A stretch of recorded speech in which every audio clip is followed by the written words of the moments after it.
Il est temps d'accueillir notre deuxième pitcher du jour, Bruno Virieux. Bonjour Bruno, venez.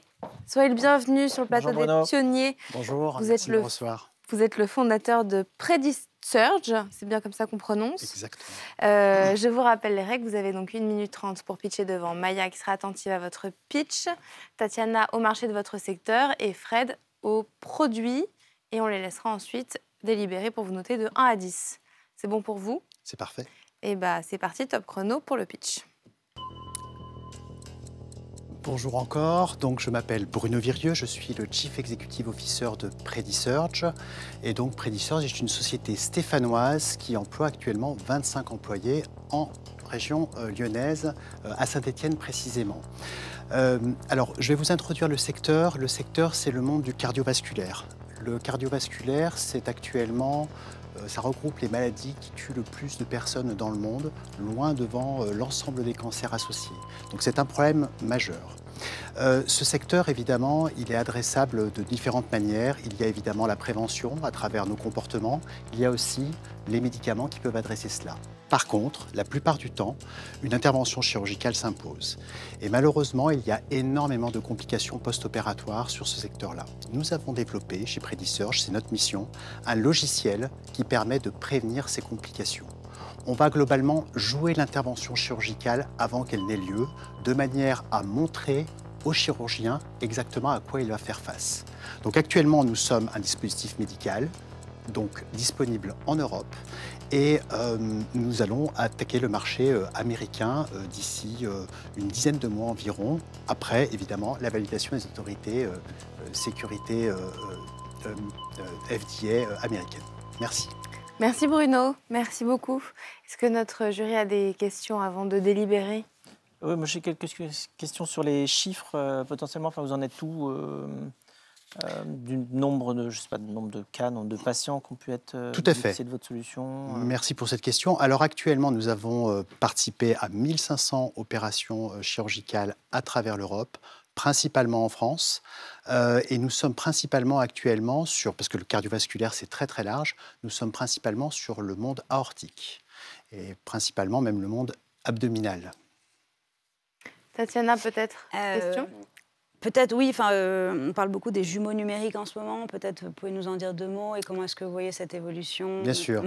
J'ai eu le temps de vous expliquer notre proposition de valeur, mais je ne vous ai pas décrit les 2 piliers technologiques qui sous-tendaient évidemment notre produit. Donc on a d'une part l'intelligence artificielle, que je ne présente plus, puisque évidemment elle a beaucoup d'écho dans les médias, mais évidemment nous sommes aussi, nous proposons en fait un jumeau numérique. Donc un jumeau numérique, ça repose sur des techniques de simulation numérique, et donc on va être capable de modéliser le comportement, en l'occurrence ici, de l'organe avec l'endoprothèse ou le stent qu'on va introduire dans le patient, de manière à jouer le futur. Donc le jumeau numérique, c'est une technologie extrêmement innovante et disruptive dans le monde de la santé, qui s'introduit progressivement. Mais sachez une chose, c'est que les autorités réglementaires, principalement américaines, vont imposer de plus en plus son usage dans le cadre de l'élaboration des dispositifs qui vont être implantés dans les patients, ou même dans le cadre des interventions chirurgicales.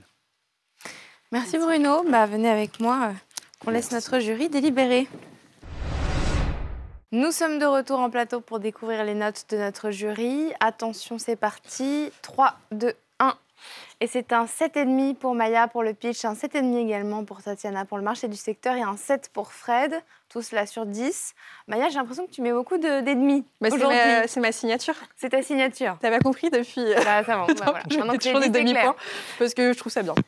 Donc, sur 10, pour le pitch, je te laisse expliquer ta note. Alors Bruno, moi j'ai trouvé le pitch très bien, avec un ton de voix assez captivant et une manière de raconter les choses qui est assez pédagogue. Donc on a envie d'écouter. Ça, c'est vraiment hyper positif.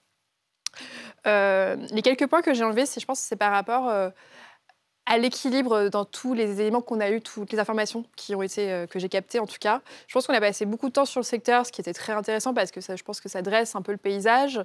À la fin aussi, où vous avez beaucoup parlé de vos certifications, le fait que vous soyez un dispositif médical en Europe, que vous étiez en cours aux États-Unis, c'est intéressant. Mais à quelle fin? Et ça a pris quand même beaucoup de temps. Sur tout votre discours et je ne sais pas à qui ça s'adressait véritablement. C'est effectivement des éléments de réassurance, mais plutôt assez experts. Est-ce que c'était vraiment le moment d'en parler maintenant? Voilà, c'est ma petite interrogation. Et au-delà de ça, disons que l'entrée en matière était très bonne. C'était, comme je le disais, très captivant. Mais on aurait encore plus soigné la fin parce qu'au final, votre discours s'est terminé sans conclusion, véritablement. Et donc, qu'est-ce qu'on doit en retenir ? C'est ça Donc, il faut soigner la fin d'un pitch. C'est aussi important que l'accroche, je pense. Voilà. Donc, 7,5 sur 10. Donc, c'est plutôt une bonne note. Le chrono n'aidait pas à retrouver ces mots de la fin. Ah non, mais c'est toujours très compliqué. Mais c'est pour ça, je pense qu'il faut préparer la fin avant toute chose. Comme ça, on sait comment on conclut et voilà, on se stabilise déjà à la fin. 7,5 aussi, donc, pour le marché du secteur. Bah oui, j'étais entre deux. Je me suis dit que la tactique de Maya était formidable et que j'allais lui voler le demi-point pour être un peu plus positive. Enfin, j'ai beaucoup aimé le pitch et évidemment la mission. La difficulté, évidemment, vu le temps qu'on a, c'est d'arriver à comprendre notamment où vous en êtes en termes de revenus. On n'a pas eu le temps de l'aborder. C'est un marché donc, des logiciels prédictifs qui est en train d'exploser et où il y a un certain nombre de concurrences. Et donc, j'avoue que d'un côté, encore une fois, le marché est exceptionnel et je pense que le produit est costaud. Je n'arrivais pas, moi, à évoluer.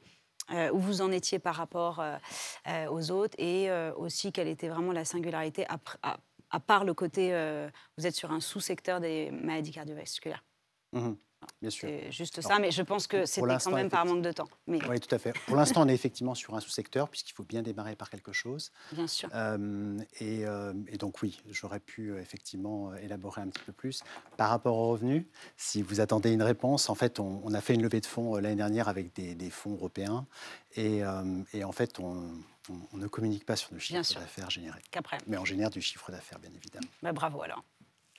Alors Fred, 7,5, mais je t'ai vu rajouter un 0,5. Je sais pas, je suis influençable, on dirait. Non, mais j'ai eu aussi d'autres